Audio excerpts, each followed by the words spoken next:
Thank you for staying with us. Before we went on the break, we were talking about the matter of the deputy governor of Ondo State, the matter between he and his principal being resolved by the president. And he has said that whatever happened earlier on was a political issue, and he is ready to bring everyone on board moving forward as he is in acting capacity right now in the state, even though not formally declared so. So let me bring the question to you now in the studio, comrade. He has said that he's going to bring everybody on board. This is a political matter, that everything that happened, the impeachment, was just a political issue. And our guest in Ondo State has mentioned that it's a family affair. I'm wondering how easy or challenging it's going to be for him to bring everybody on board, knowing that the persons who were pushing for his impeachment are people he will be engaging with in the coming days. I would expect him to do that. He has to move to a height of tolerance and imbibe a lot of forgiveness. The president of Nigeria has a lot of those attributes, and that is what has made him tower above many political class in Nigeria right now. And if you don't have that, it becomes very difficult for you to govern, because you always have people with different views. Some might smear your image and all of that. But what matters more is what binds you guys together. You must work as a team. If you don't, then you lose power. And if you lose power, it makes no sense to any of you. And the people suffer, because if you have a lovely program that will develop your space and help your people, regardless of what might have happened, you learn to put it behind you and put the people first. Okay.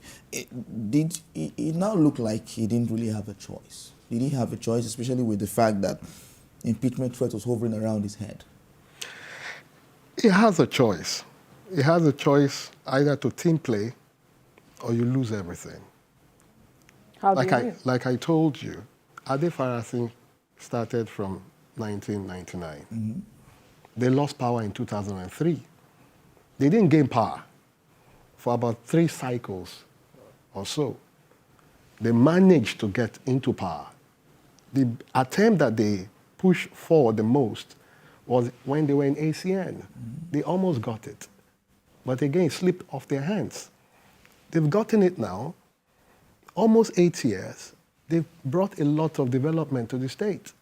Now they're aligning with the federal government in terms of party structure, thinking, policies, programs, and all whatnot. They have a lot to gain. Ondo is very strategic. Politically it is, economically it is, socially it is. And Ondo is also the gateway to the South-South. Mm-hmm. So there's so many things that they are going to benefit if they work together. And the election is just by the corner.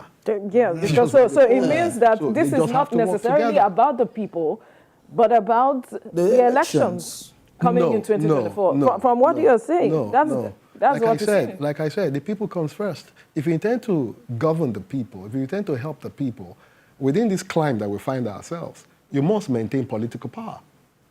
Right? Mm-hmm. And God bless Chief M.K.O. Abiola and forgive his sins and put him in Aljana.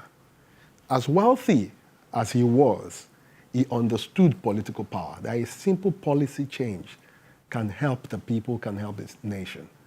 Such we are seeing now. Mm-hmm. So political power is very, very important in order to move your space. Let's get to Mr. Johnson now. Let's get his perspective. Is this move really in the interest of the people of the state, or a matter because of the election coming next year? You see, I want to agree with the person in the studio there that Ondo State is actually a very strategic state, politically and intellectually. And with what we have experienced in the last 2-3 months in Ondo State, we see that a lot of issues are cropped up affecting the masses, affecting the people of Ondo State. And that has been the reason why some of us have cried out loud that the president will come to our rescue because we feel that the situation in Ondo State was getting out of hand. Can you imagine that even on the streets of Akure, you will feel the absence and the emptiness of governance in the last 2 months? You will see refuse dumps here and there. And we feel that this ought not to be in a state with people of this caliber of intellectuals. And that is why we feel that with the intervention of the president, good governance will be brought down to the steps of the masses of Ondo State. So what has happened is in the interest of the masses, and not particularly because of the election, of the forthcoming election. And I have told many people, when people come to me and say, what is going to happen in the next election, I say, forget next election.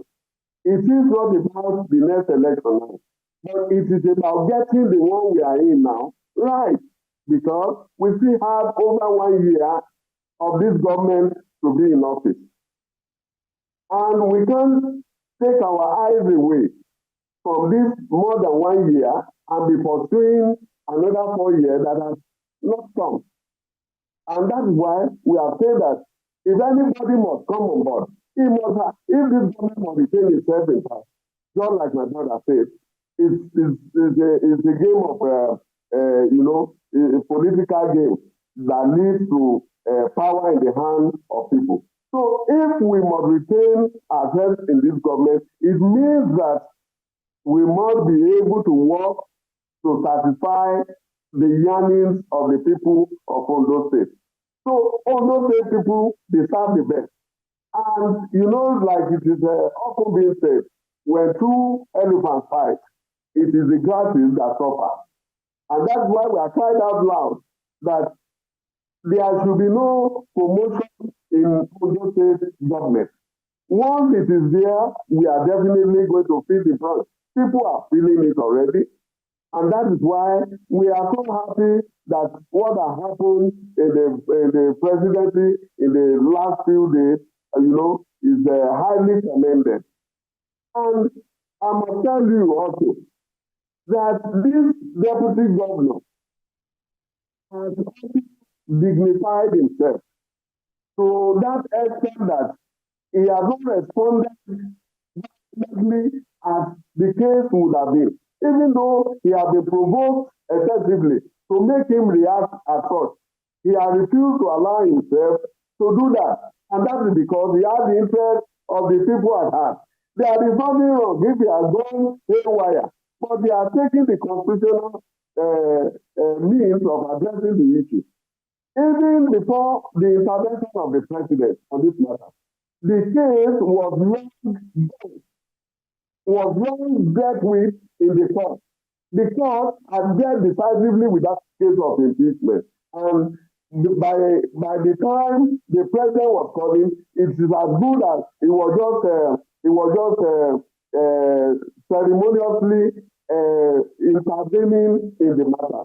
Actually, we appreciate Mr. President, and like we have said, that the political solution has to be in tandem with the Constitution of the Federal Republic of Nigeria. So what has happened in the presidency? When you were talking now, you said it is not yet official. Because the president realizes that it is not within his hands to say that somebody should go and be acting governor or don't become an acting governor. It is not within the presidential power. But it is within the constitutional power of the House of Assembly to go and say, by simple majority vote of the House of Assembly, to say, Mr. Deputy Governor, from today begin to perform the functions of the office of the governor. So what has happened is all about the people. It's all about the people. And I will tell you, this Deputy Governor has done well. I want to commend him for getting to this stage.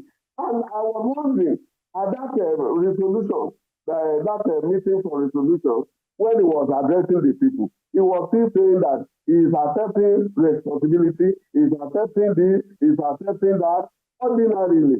At the time you will discover that he even went on to apologize for offense he never committed to his boss. The humility of this man stands out, and I must commend him. And I must commend the people of Ondo State for not taking laws into their hands. The way we have pursued this matter, we have pursued constitutionally, we have pursued legally, and that is why we are where we are. And the people will really benefit from it when the deputy governor steps in acting capacity to take over the affairs of this state. And this is what we want. And we want the state to progress.